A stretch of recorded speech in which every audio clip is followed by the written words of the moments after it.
नमस्कार मित्रों, मैं हूं आपकी अपनी डॉक्टर उमा श्री। आप सबका बहुत स्वागत करती हूं मित्रों। कैसे हैं आप लोग? उम्मीद करती हूं आप प्रसन्नता से होंगे। परमात्मा आपको सभी खुशियां दे मित्रों और आपके जीवन को खुशहाल बनाए।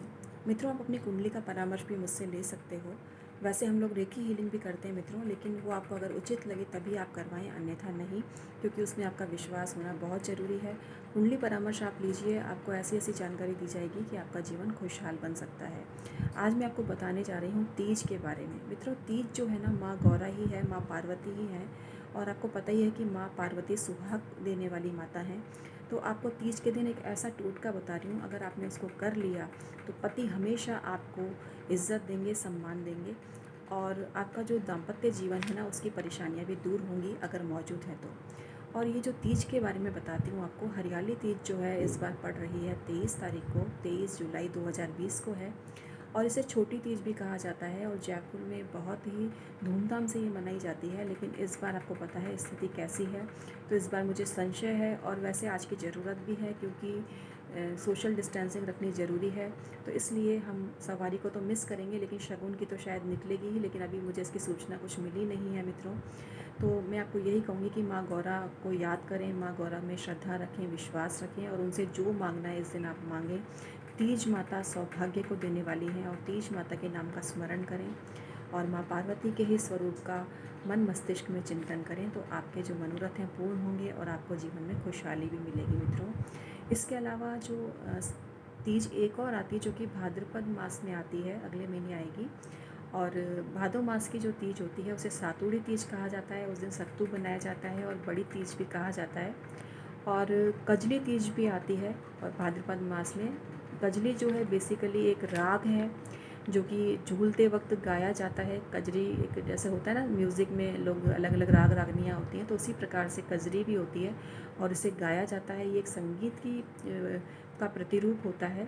तो कजरी तीज जो है सावन में जब झूलों पे झूलते हुए कजरी को गाया जाता है, तो इस तरह से कजरी मनाई जाती है।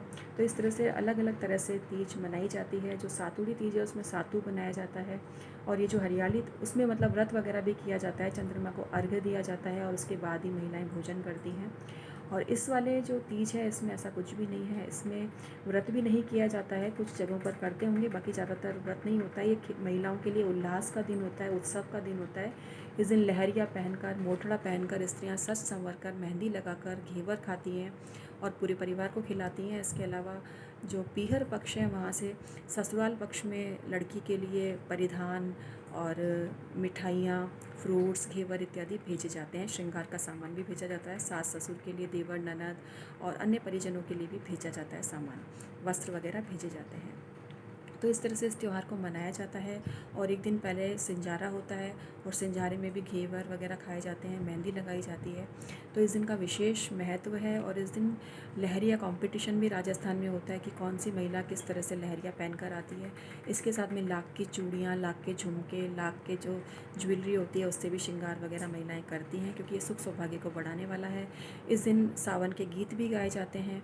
तो कुल मिला के महिलाओं के जो बहुत सारी सहेलियां मिलकर, भाईली भी बोलते हैं राजस्थान में, इस उत्सव को मनाती हैं।